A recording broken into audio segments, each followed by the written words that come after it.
یہ کتنی عظیم صورت ہے کہ جس کی بشارت سنانے کے لیے آسمان کا ایک ایسا دروازہ کھولا گیا جو کبھی نہیں کھولا گیا تھا، اور ایک ایسے فرشتے کا انتخاب ہوا جو فرشتہ پہلی مرتبہ روئے زمین پہ آیا تھا۔ تو سورہ فاتحہ بڑی فضیلتوں والی صورت ہے، اور اسی طرح سے سورہ بقرہ کی جو آخری 2 آیتیں جن کی فضیلت اس میں بیان کی گئی، آمن الرسول سے کافرین تک بڑی فضیلتوں والی آیتیں ہیں۔ آپ صلی اللہ علیہ وسلم نے ایک حدیث میں فرمایا جو شخص بھی شام کے وقت سوتے ہوئے ان 2 آیتوں کو پڑھ لے، آپ نے فرمایا کہ کفتا، یہ دونوں آیتیں اس شخص کے لیے اس رات میں جو بھی شر ہے ہر قسم کے شر سے بچانے کے لیے کافی ہیں یہ دونوں آیتیں۔ اسی طرح سورہ بقرہ اور سورہ آل عمران ان کی بھی بڑی فضیلت آئی ہے، ان کا بھی خاص اہتمام ہونا چاہیے۔ آپ نے فرمایا یہ دونوں سورتیں کل قیامت کے روز سائے بانوں کی مانند آئیں گی اور اپنے پڑھنے والوں کو اس دن سایہ دیں گی جس دن کوئی سایہ نہ ہوگا۔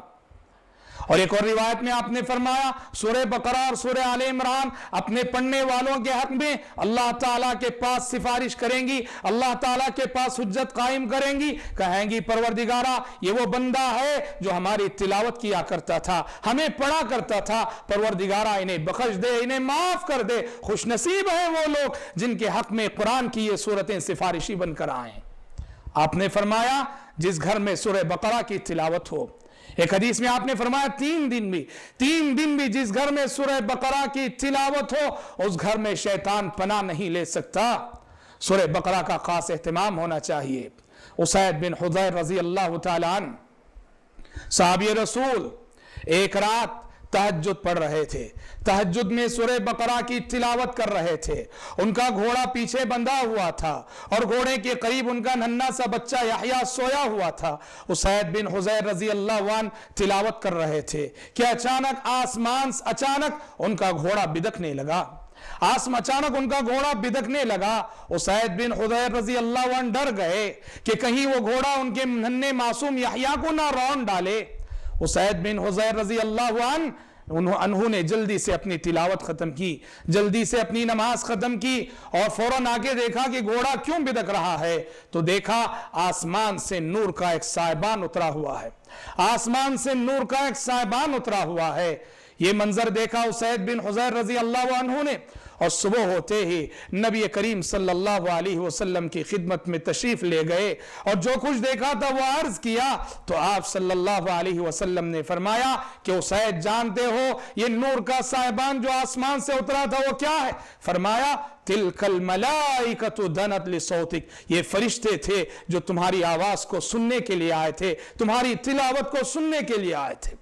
یہاں آپ صلی اللہ علیہ وسلم نے جو فرمایا تلک الملائکۃ دنت لصوتک، یہ فرشتے تھے جو تمہاری آواز کو سننے کے لیے آئے تھے، معلوم ہوا اچھی آواز میں قرآن مجید کو پڑھنا فرشتوں کی قربت کا ذریعہ ہوتا ہے۔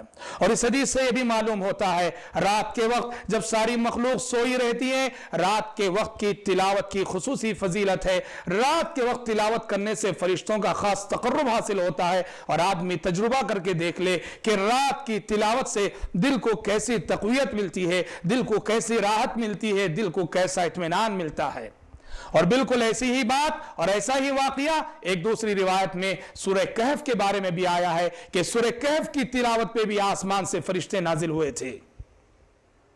سورہ کہف آپ صلی اللہ علیہ وسلم نے ہر جمعے کے دن سورہ کہف کی تلاوت کا حکم دیا ہے، سورہ کہف کی تلاوت کی پابندی کا حکم دیا ہے کہ جمعہ کے دن سورہ کہف کی تلاوت ہونی چاہیے۔ اس سے آپ صلی اللہ علیہ وسلم نے کہا پڑھنے والے کو نور بصیرت ملتا ہے، پڑھنے والے کو نور بصیرت ملتا ہے، اس کے گناہ معاف ہوتے ہیں۔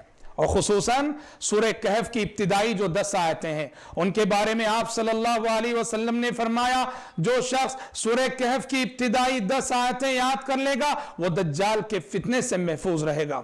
دجال کا فتنہ اللہ اکبر بہت عظیم فتنہ، بہت بڑا فتنہ، اتنا عظیم فتنہ کہ نبی کریم صلی اللہ علیہ وسلم نے کہا مجھ سے پہلے اس دنیا میں جتنے پیغمبر گزرے ہیں ہر پیغمبر نے اپنی امت کو دجال کے فتنے سے ڈرایا ہے، اتنا عظیم فتنہ اور اس سے بچنے کی اتنی آسان راہ نبی کریم صلی اللہ علیہ وسلم بتا رہے ہیں کہ سورہ کہف کی 10 آیتیں انسان یاد کر لے اور ان ابتدائی 10 آیتیں اور ان کو پڑھتا رہے، ان کا ورد کرتا رہے۔ انہی فضیلتوں والی سورت میں ایک سورۃ الملک بھی ہے۔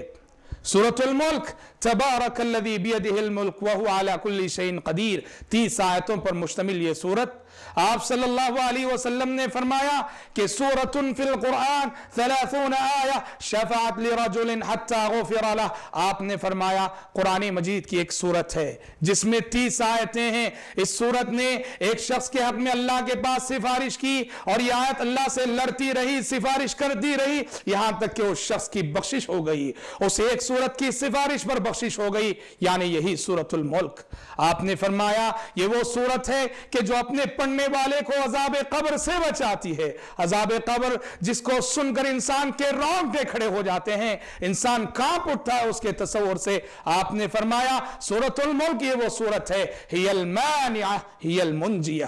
آپ نے فرمایا یہ عذاب قبر سے بچانے والی سورت ہے، یہ عذاب قبر سے نجات دلانے والی سورت ہے۔ آپ صلی اللہ علیہ وسلم ہر شام سونے سے پہلے آپ صلی اللہ علیہ وسلم سورۃ الملک پڑھ کر سویا کرتے تھے۔ جنہیں یاد ہے وہ ایسے ہی پڑھ کر سویا کریں، جنہیں یاد نہیں وہ قرآن مجید دیکھ کر صحیح سورۃ الملک پڑھ کر سویا کریں۔ آپ صلی اللہ علیہ وسلم سوتے ہوئے بہت سارے اذکار، بہت ساری سورتوں کا اہتمام کرتے۔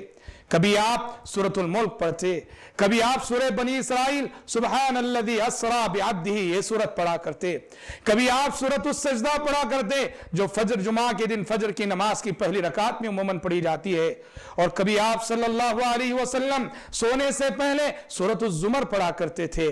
ہمیں سونے سے پہلے ان سورتوں کا اہتمام کرنا چاہیے۔ انہی فضیلتوں والی سورتوں میں ایک سورت سورۃ الاخلاص بھی ہے۔